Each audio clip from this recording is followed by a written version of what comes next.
Bismillahirrahmanirrahim. Dear students, once again you are welcome to my class. This is me Turab sir and you are watching English with Turab sir. Today our class is C31. इस class में students आज हमने check करना है कि असल में object क्या होता है. ठीक है, व्हाट इज एन ऑब्जेक्ट. अच्छा, तो ऑब्जेक्ट होता है रिसीवर ऑफ एन एक्शन, यानी एक रिसीवर यानी मौसूल कुनिंदा एक ऐसा ऑब्जेक्ट होता है, एक ऐसा वो चीज़ होता है. इंसान भी हो सकता है, लिविंग थिंग भी हो सकता है, नॉन लिविंग थिंग भी हो सकता है कि जो असर कबूल करे किस चीज़ का, वर्ब का, यानी वर्ब का असर वो कबूल कर ले, ऐसी लफ्ज़ को हम ऑब्जेक्ट कहते हैं. Receiver of an action is called a verb.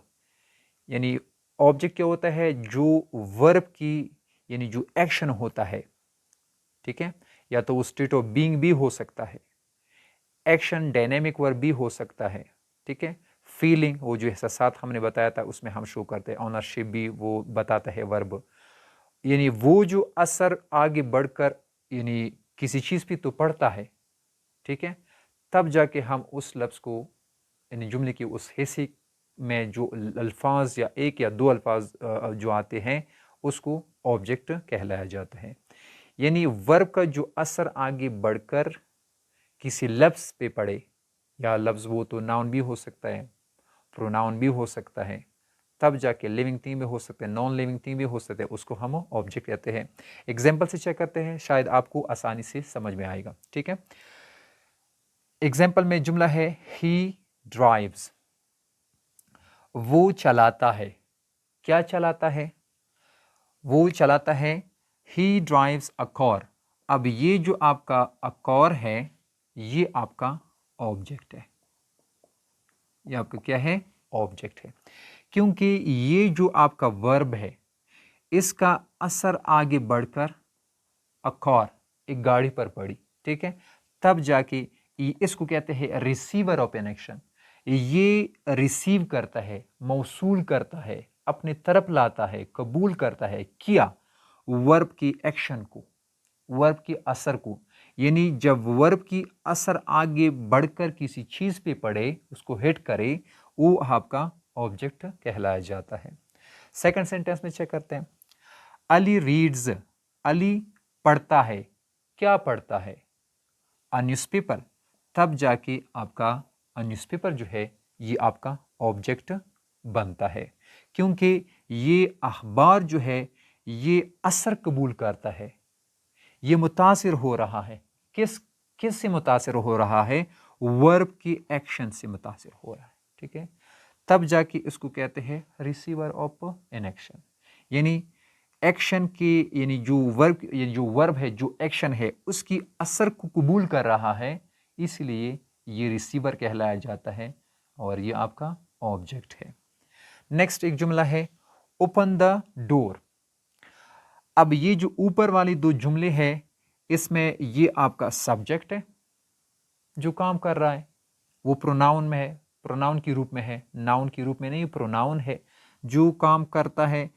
कौन चलाता है, ही यानी कोई वो मेल है.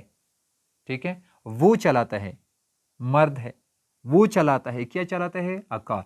तो ये ही आपका सब्जेक्ट हो गया, ये ड्राइव आपका वर्ब हो गया और अ कार आपका ऑब्जेक्ट हो गया. यानी तीनों चीजें जो है इस जुमले में आपको वाज़ेह नजर आ रहे हैं. ठीक है, नेक्स्ट आपका जो है इसमें अली रीड्स. तो अली आपका जो है वो डूअर ऑफ एन एक्शन है, काम करने वाला है, फाइल है.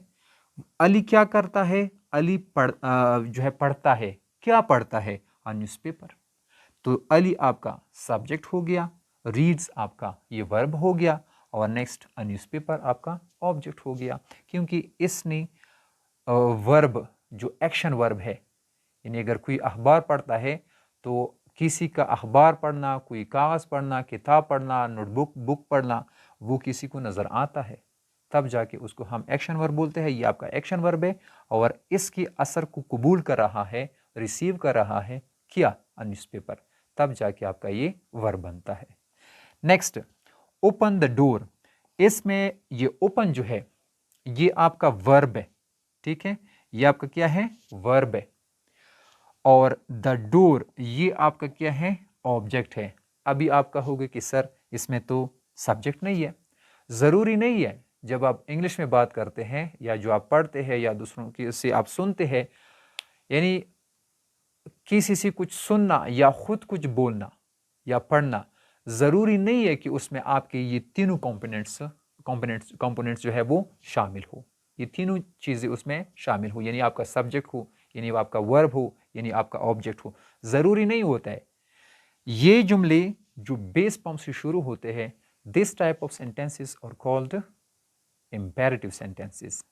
अब ये इनको इम्पेरेटिव सेंटेंसेस कहते हैं। हुक्मिया जुमले हो सकते हैं, ठीक है, उसमें विश भी हो सकता है, उसमें दुआ भी हो सकता है, उसमें बदुआ भी हो सकता है, ठीक है, तो उसमें तमन्ना भी आप शो कर सकते हैं, आपको नजर आएगा, ठीक है।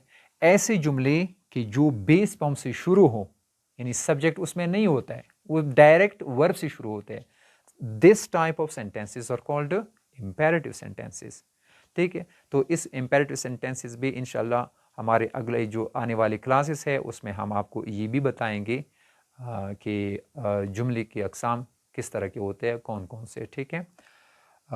आई होप आपने इन्जॉय किया हुआ होगा